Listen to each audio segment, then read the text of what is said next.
이번 주에는 우리 고등부 수련회가 있었습니다. 저도 우리 학생들 수련회 하는데 가서 어떻게 하나 보자 했더니 조는 아이들이 하나도 없어요. 그냥 피곤하면 옆에 있는 친구가 막 흔들어 깨워주고 말입니다. 눈이 초롱초롱해가지고 강의도 잘 듣고 기도와 찬양을 하는데, 더 감동된 것은 우리 부모님들이 함께 참여해가지고 밤새도록 기도해 주시고 축복해 주시고, 또 유년부 아이들은 또 얼마나 기뻐하는지 선생님들이 기도로 준비하고 우리 여전도에서 식당에서 그 더운 날 준비해 주시고, 그런 은혜의 자리, 그런 감동의 자리에 있는 우리 교회를 통해서 그 자리에서 자라나는 우리 아이들이 이 시대를 이끌고 가는 영적 거목이 될 줄 믿습니다. 그 아이들이 말씀 앞에 무릎을 꿇는 아이들이고, 그렇게 성경학교 수련을 통해서 들었던 말씀을 붙잡고 생명을 거는 거, 그것이 우리가 다음 세대에 물려줘야 될 가장 큰 유산인 줄 믿습니다. 여러분은 광야를 생각할 때 어떤 그림이 그려지십니까? 광야하면 길이 있습니까? 없습니까? 있던 길도 모래바람 불어버리면 광야는 길이 없습니다. 마실 물도 없죠. 양식도 없죠. 그 광야는 기온 차이가 너무 심하기 때문에 낮에는 뜨거워가지고 못 살지만 밤에는 추워가지고 또 살 수 없는 것이 광야입니다. 이스라엘 백성들을 하나님께서 출애굽을 시켜서 이제 그 광야로 보내셔야 되는데, 이 아버지의 마음은 어떠셨겠습니까? 그래서 이스라엘 백성들 20살 이상으로 되어서 전쟁에 나갈 만한 남자들을 한번 다 세봐라, 하나님께서 명령을 하셨습니다. 왜요? 하나님께서 애굽이라고 하는 땅에서 나올 때 노예였잖아요.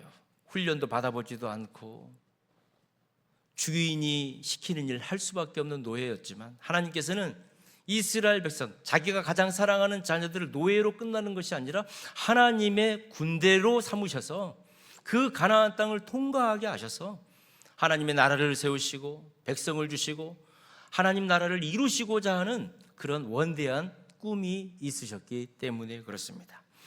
이스라엘 백성들의 나이를 20살 이상의 전쟁에 나갈 나이 다 셌습니다. 그러면 이제 하나님께서는 자, 됐지? 지금 앞으로 이제 이 가나안 땅은 너희들의 것이야, 이렇게 말씀하시지 않습니다. 하나님께서는 멈추어 서게 하셨습니다.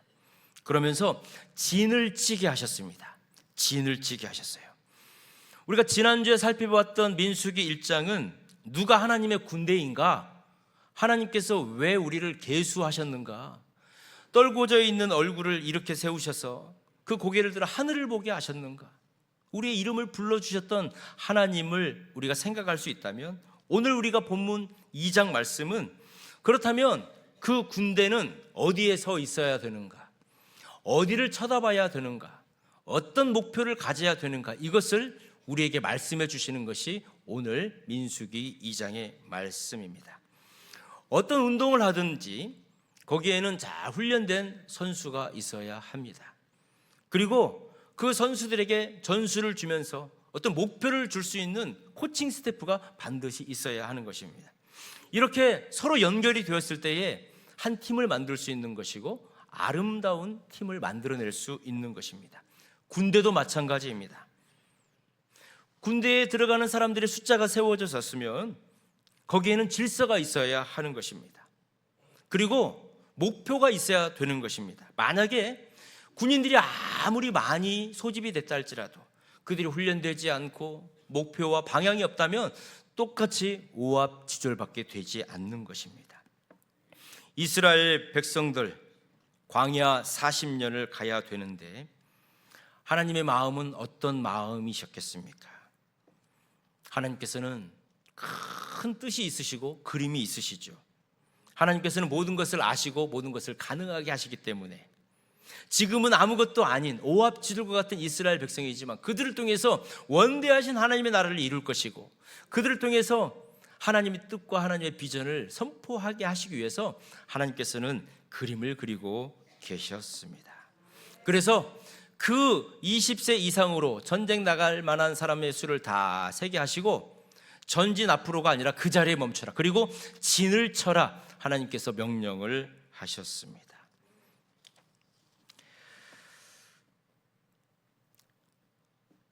성막을 중심으로 하나님께서는 동서남북에 지파들을 배분하시고 그곳에 진을 치게 하셨습니다. 하나님의 원칙이 있었습니다. 그냥 너희들이 쓰고 싶은 대로 동서남북 가가지고 서, 하나님 절대 그렇게 말씀하지 않으셨습니다. 우리 1절 말씀을 같이 한번 읽겠습니다. 여호와께서 모세와 아론에게 말씀하여 이르시되, 2절, 이스라엘 자손은 각각 자기의 진영의 군기와 자기의 조상의 가문의 기호 곁에 진을 치되 회막을 향하여 사방으로 치라. 하나님께서 말씀하셨습니다. 회막을 향하여 사방으로 치라. 향하여. 여러분, 향한다고 하는 것은 그냥 앞으로 이렇게 쳐다보고 가는 거, 이 정도로가 아닙니다. 정면으로 그 하나의 목표물을 향하여서 뚫어지게 쳐다보라는 것입니다. 눈을 떼지 말고 주시하라는 것입니다. 그래서 이스라엘 백성들이 광야에서 텐트를 칠 때 만약에 하나님께서 경치가 좋은 데다가 너희들이 텐트를 쳐, 그리고 바람이 잘 통하는 곳에 텐트를 쳐, 그리고 너희들이 편한데, 너희들이 원하는 데 텐트를 쳐가지고 출입을 마음대로 해, 하나님께서 절대 그렇게 말씀을 하시지 않은 거예요. 회막을 가운데다 놓고 그 회막을 뚫어지게 쳐다볼 수 있도록 동서남북에서 회막을 중심으로 모든 지파들이 너희들의 장막을 쳐라, 이렇게 말씀을 하신 것입니다. 그래서 그들이 눈을 떠서 장막의 자크를 탁 열고 탁 나오면 제일 먼저 보는 것이, 그러면 뭐가 돼야 돼요? 성막이 돼야 되는 거예요. 그리고 그 성막에서 구름기둥, 불기둥이 피어오르는 것을 봐야 되는 거예요. 그리고 잠을 잘 때에도 마지막에 문을 닫을 때에 성막을 보고 잠을 자야 했던 것입니다. 이스라엘 백성들이 제일 아침에 눈을 떴을 때 자기들이 깃발 보는 것도 아니에요. 바람이 어떻게 불어서 오늘 날씨가 어떨까, 그거 보는 거 아니에요. 무조건 회막을 제일 먼저 보게 하셨습니다. 사랑하는 성도 여러분, 여러분들의 인생의 장막 가운데에서 문을 열고 제일 나올 때 여러분들 제일 먼저 하루 아침에 보는 것이 무엇입니까? 눈을 떴을 때 여러분들의 시선을 제일 먼저 고정하시는 것이 무엇입니까? 참된 신앙이라고 하는 것은 예수 그리스도를 나의 삶의 가장자리에 이렇게 밀어놓고 내가 내 마음대로 하다가 힘들고 어려울 때만 예수님을 내 삶의 가장 중심으로 모셔오는 것이 아닙니다. 평소에도 나의 시선과 나의 우선순위가 항상 하나님을 향하여 고정되어져 있는 것, 이것이 바로 이 회막을 통해서 저와 여러분에게 말씀하시고자 하는 하나님의 뜻인 줄을 믿습니다. 참된 성도는 하루에 어떤 시간이든지, 아침이든지 점심이든지 저녁이든지 문을 열고 나오면 내 시선은 항상 성막을 향하여 고정되어 있어야 하는 것입니다. 시편 84편을 기록한 고라 자손이 있습니다. 이 시편 84편을 기록한 고라 자손은 민수기 16장을 보면은 굉장히 아픈 역사가 있습니다. 이 아론과 모세의 리더십에 도전장을 내었어요. 그랬을 때 하나님께서는 땅을 갈라가지고 이 고라의 자손들을 땅에다가 다 묻어버리셨어요. 그런데 그 중에 고라의 자손들 중에서 거기에 함께하지 않았던 자녀들이 있었어요. 그 자녀들을 살려주셨어요. 그래서 그들을 성막 안에서 예배를 드릴 때 찬양을 하는 찬양대로 하나님이 세워주신 거예요. 그 84편 우리 10절 말씀을 같이 한 목소리로 한번 읽도록 하겠습니다. 시작. 주의 궁정에서의 한날이 다른 곳에서의 첫날보다 나은즉 악인의 장막에 사는 것보다 내 하나님의 성전 문지기로 있는 것이 좋사오니. 첫날 동안 세상의 즐거움과 기쁨 가운데 사는 것보다도 하루를 살아도 하나님의 성전에서 예배하며 살겠습니다. 이것이 조상들이 씻을 수 없는 악을 지었음에도 불구하고 그 후손들을 살려주신 그 하나님의 은혜에 감사해서 고백했던 고라 자손들의 시입니다. 다니엘은 어떻습니까? 다니엘이 10대 때에 포로로 끌려왔습니다. 그런데 바벨론의 왕이 아닌 다른 거에 기도를 하거나 그것에 예배를 하면은 사자굴에 다 집어 던져버리겠다라고 하는 왕의 조서가 반포가 되었어요. 그런데 다니엘은 어떻습니까? 10대 때부터 자기가 해왔던 예루살렘을 향하여 하루에 3번씩 무릎 꿇고 기도했던 거, 창문을 열고 그 시선을 고정하면서 그 사자굴에 들어갈 것인 줄을 알면서도 다니엘은 하나님의 성전을 향하여 예루살렘을 향하여 무릎 꿇고 기도했던 다니엘을 보게 되는 것입니다. 하나님께서는 말씀하시는 거예요. 너희들이 눈을 떴을 때 제일 먼저 바라봐야 될 것이 성막이다. 고라의 자손들 어떻습니까? 세상에서 천날을 사는 것보다 하나님의 존전에서 성전에서 하루 예배를 드리는 것이 더 소중합니다.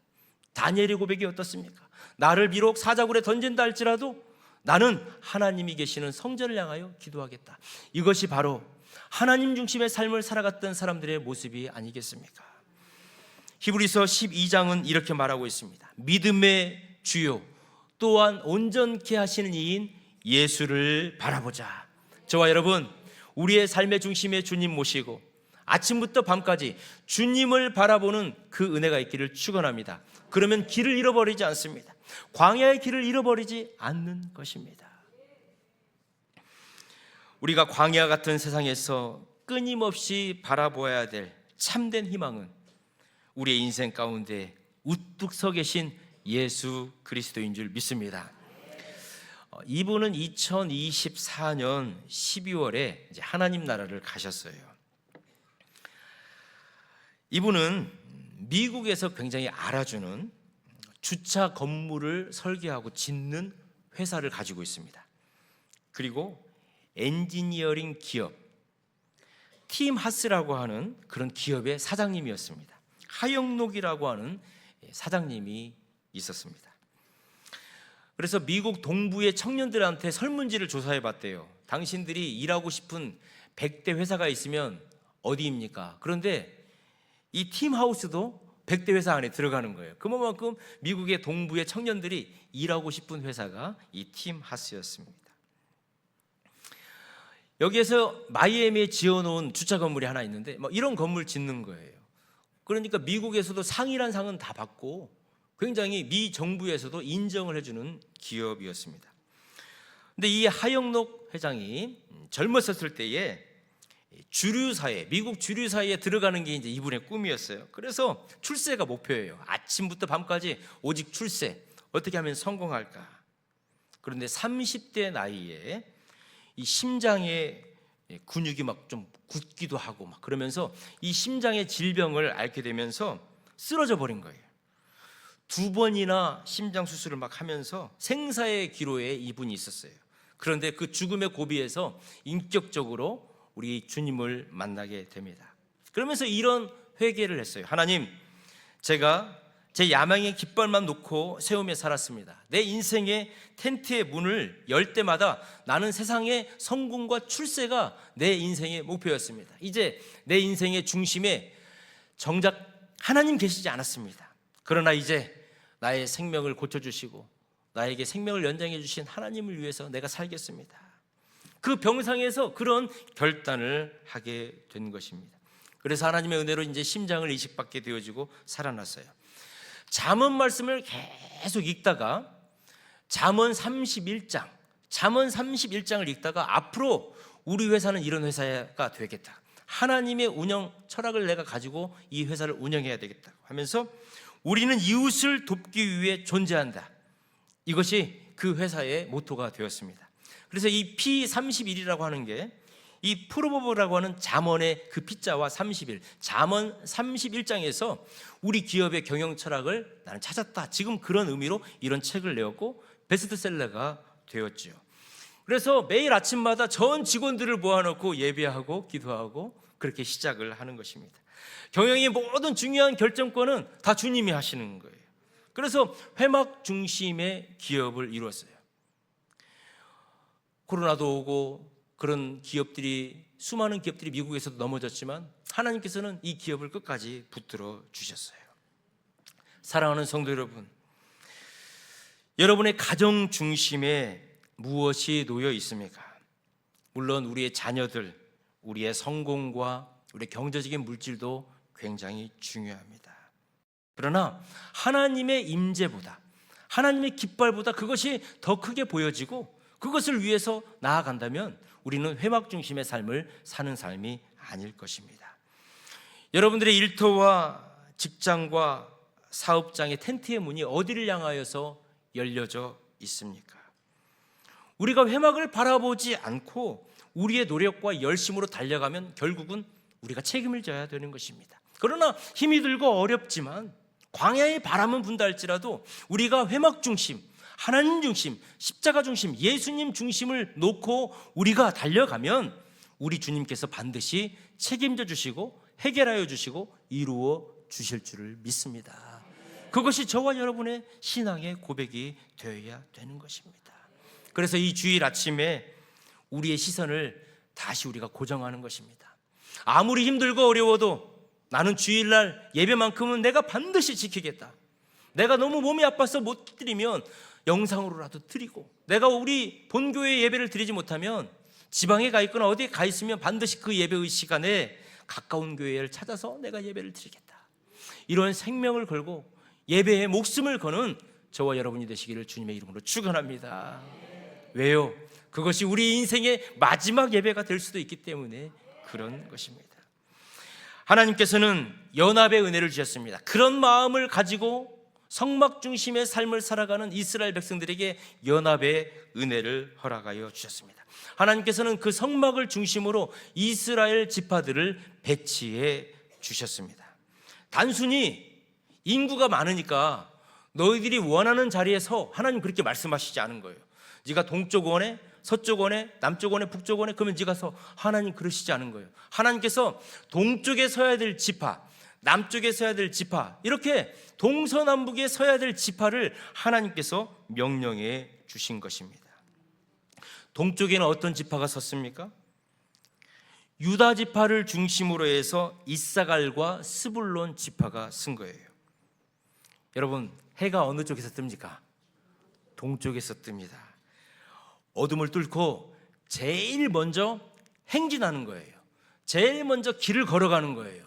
제일 먼저 주님의 깃발을 들고 나아가는 것이 이 동쪽에 있는 유다, 이사갈, 스불론 지파였습니다. 야곱의 첫 번째 아들이었던 레아의 혈통 유다, 이사갈, 스불론을 한 지파로 묶으신 거예요. 그리고 그 지파 중심에 유다를 세우셨어요. 유다 지파에서 다윗 왕이 나옵니다. 그리고 이 다윗 왕의 계보를 통하여 이 땅에 예수 그리스도께서 오시게 되지요. 행진할 때에 사자 깃발을 든 유다 지파가 제일 앞장을 서는 거예요. 용감하게 앞장서는 거예요. 하나님의 진, 하나님의 군대라고 하는 것을 선포하며 가는 것입니다.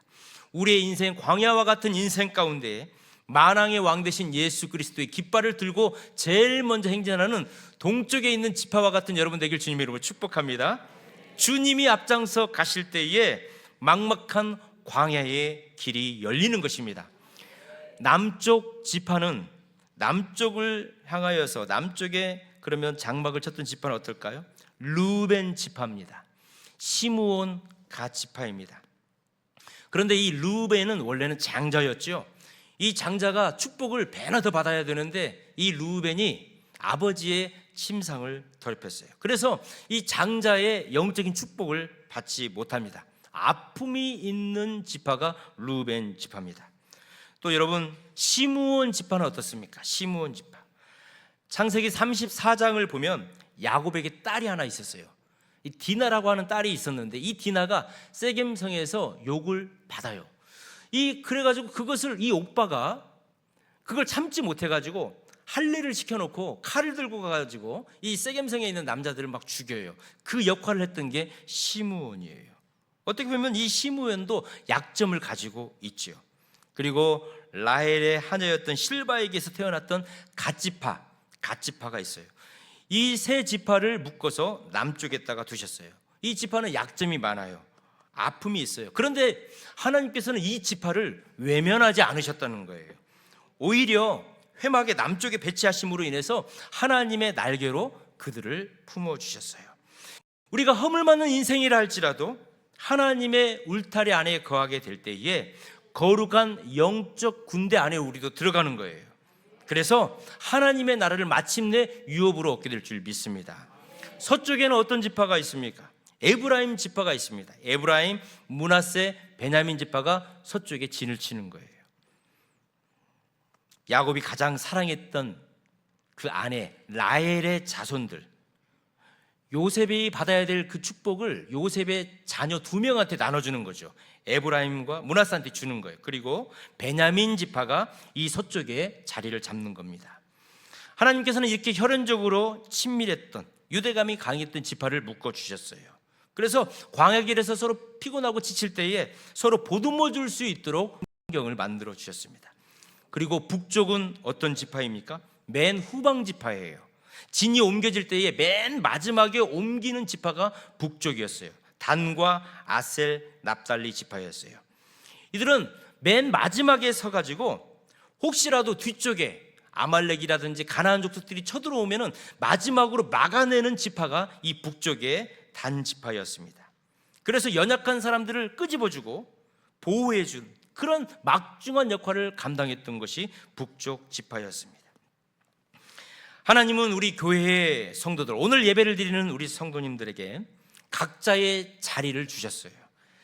동쪽의 유다처럼 앞장서 가라고 불러주신 동쪽 지파도 있어요. 그리고 남쪽 지파도 있어요. 힘들고 어렵지만 하나님의 날개로 품어주시는 남쪽 지파도 있어요.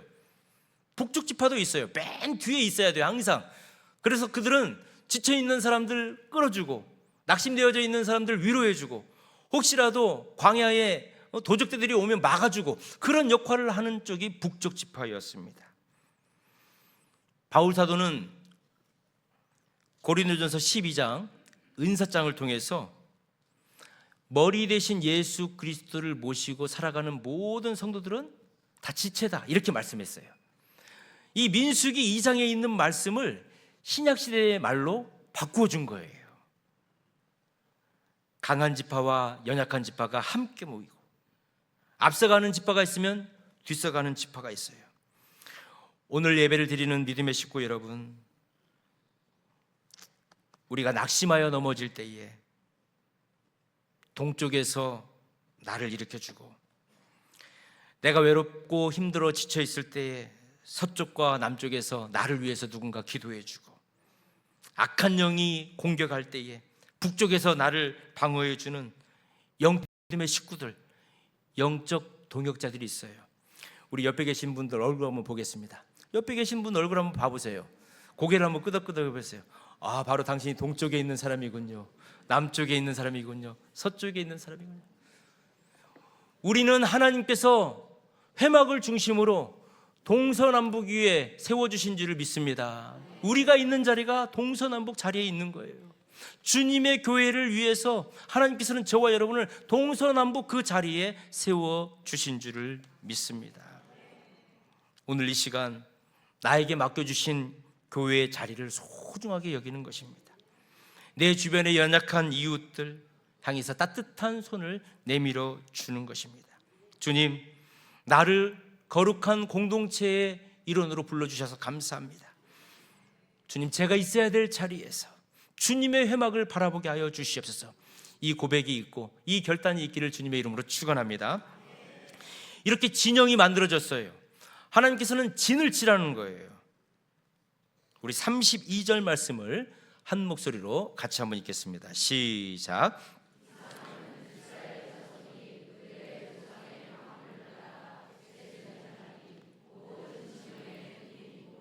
계수된 자의 총계는 60만 3,550명이며 이제 이렇게 계수된 군대 한 60만 명이 되는 거예요.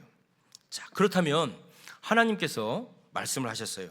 야, 동쪽에 유다 진영에 이사갈 스불론 지파, 자, 세 보니까 18만 6,400명이었어요. 그래서 동쪽에 18만 6,400명을 세우는 것입니다. 그리고 서쪽에 그 인원을 계수해 보니까 10만 8,100명이 되는 거예요. 그리고 남쪽에 15만 명, 북쪽에 15만 명. 이렇게 딱 정리를 해보니까 여러분 무슨 모양이 돼요? 십자가 모형이 되는 거예요. 2000년 전에 우리 주님께서 이 땅에 오셨어요. 십자가에서 달려 죽으셨어요. 거기에서 물과 피를 다 흘려주셨어요. 그리고 예수 그리스도 안에 들어가면 우리에게 생명을 주셨어요. 그런데 예수님이 오시기 수천 년 전에 우리 하나님께서는 이 광야에서 성막 중심으로 살아가는 이스라엘 백성들을 십자가 모형으로 만들어 놓으시고 지키시고 보호하시고 인도하신 줄을 믿습니다. 이게 바로 하나님의 은혜였어요.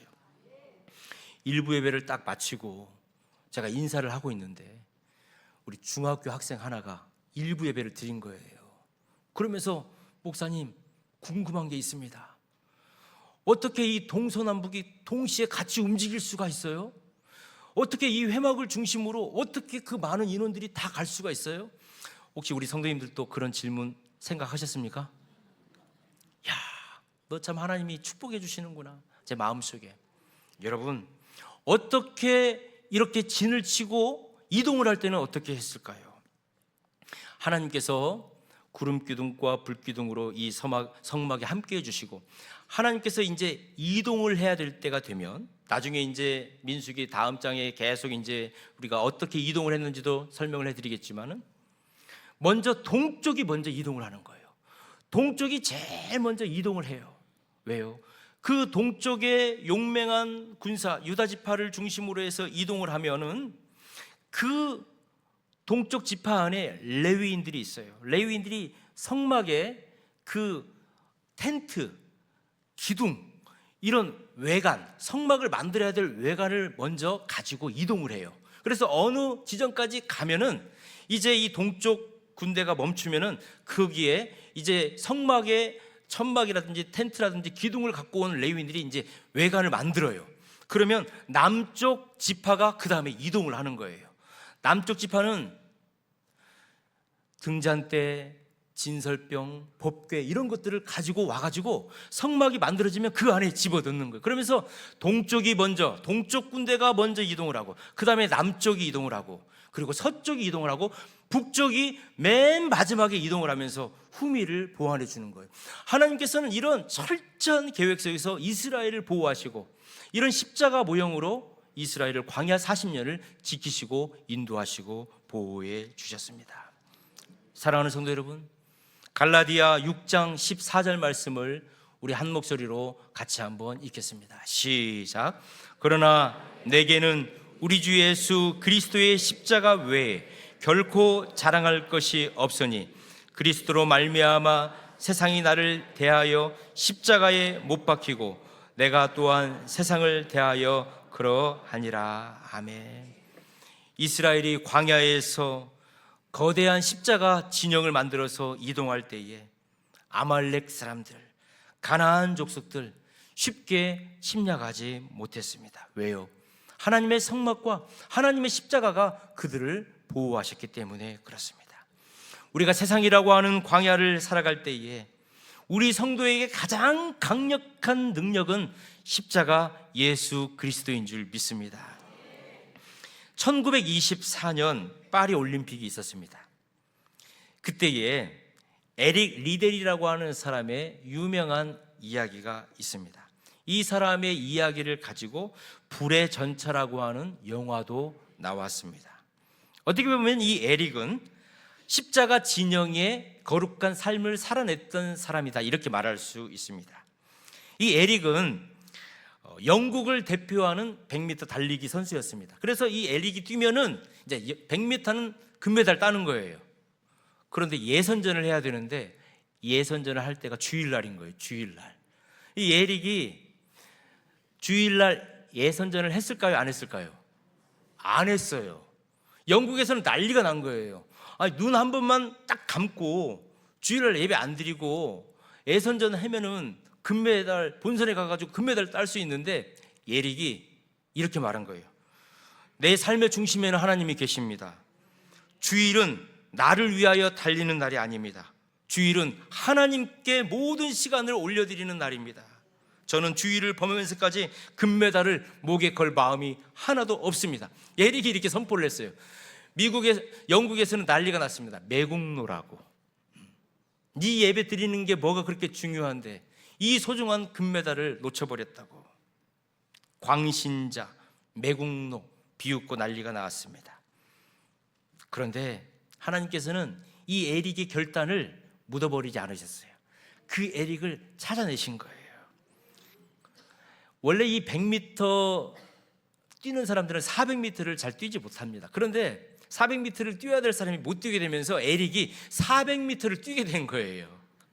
그런데 이제 에릭이 400m를 이제 뛰려고 결승선에서 딱 있는데 이 에릭을 마사지 해주는 사람이 있어요. 근육을 마사지 해주는 사람, 스포츠 마사지를 해주는 사람이 이 에릭에게 환한 웃음을 지으면서 종이 쪽지를 하나 딱 넘겨줬어요. 그래서 그 에릭이 종이 쪽지를 딱 보니까 사무엘상 2장 30절의 말씀이 기록되어 있어요.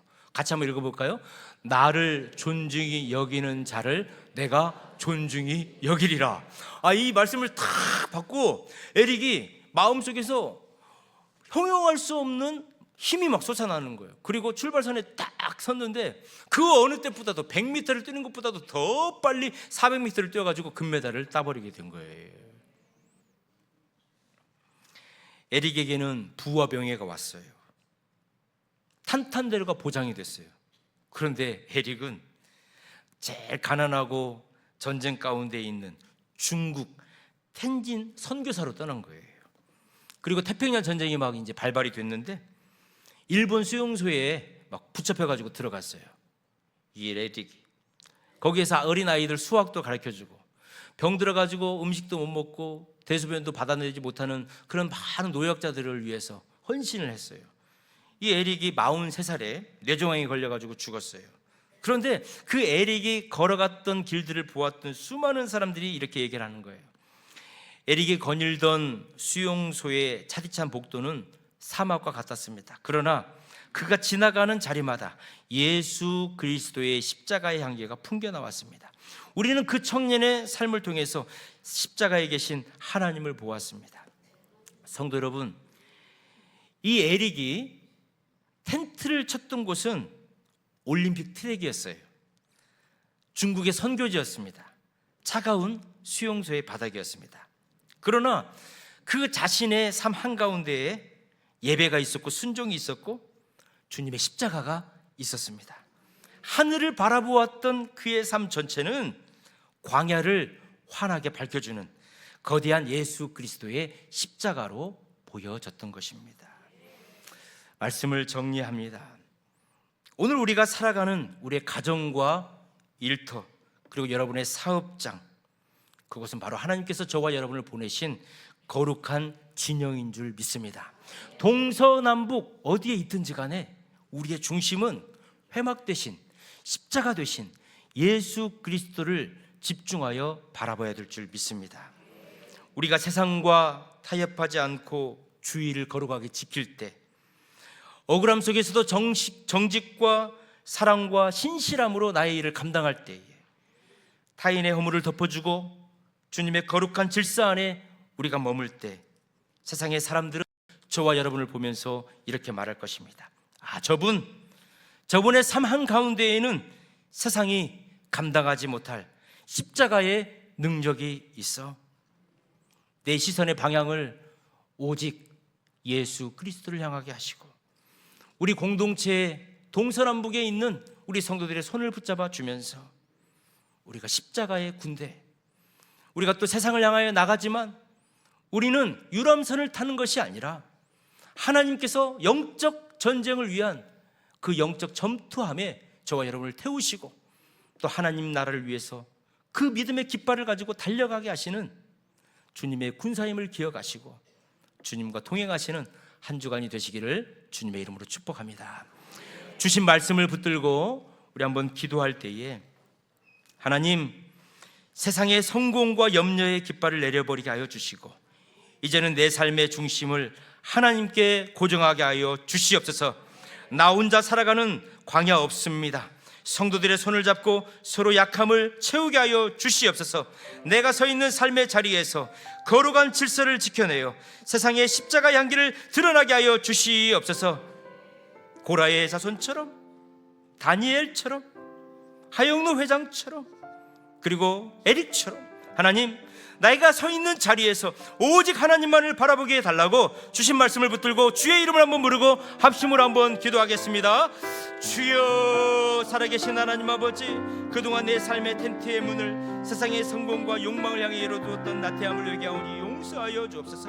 이 시간 내 인생과 가정과 일터의 중심축을 회막되신 예수 그리스도의 십자가로 올리게 하여 주시옵소서. 옮기게 하여 주시옵소서. 아침에 눈을 뜰 때부터 저녁에 잠들 때까지 오직 주님의 말씀과 임재만을 바라보며 회막 중심의 성도가 되게 하여 주시옵소서. 하나님 아버지, 나를 이리 거룩한 교회 진영 안에 묶어주신 은혜에 감사를 드립니다.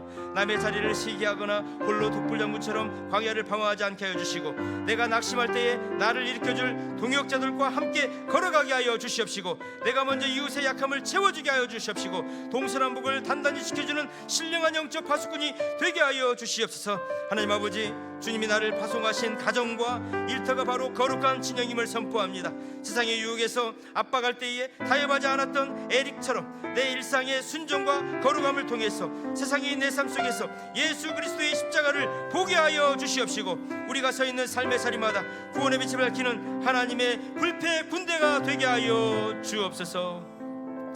거룩하시고 신실하신 하나님 아버지, 메마른 광야 같은 세상을 살아가는 저희를 하나님 나라의 거룩한 군대로 세워주시고 우리가 서야 할 거룩한 자리를 깨닫게 하여 주시니 참으로 감사드립니다. 바라옵기는 사랑하는 모든 성도들의 삶의 시선이 언제나 주님의 십자가와 보좌를 향하게 하여 주옵소서. 세상의 성공과 욕망의 깃발을 내리고 아침마다 말씀과 기도로 하루를 시작하는 회막 중심의 성도가 되게 하여 주옵소서. 하나님께서 묶어주신 교회의 진영 안에서 홀로 외로이 걷지 않게 하여 주시고, 약한 자의 손을 잡고 동서남북을 단단히 지켜주시는 거룩한 연합을 이루게 하여 주옵소서. 그리하여 우리가 서 있는 가정과 일터마다 예수 그리스도의 십자가 정체성이 온전히 드러나며 세상 속에서 날마다 승리하는 하나님의 거룩한 군대가 되게 하여 주옵소서. 우리를 구원하신 예수님 거룩하신 이름으로 기도드립니다. 아멘.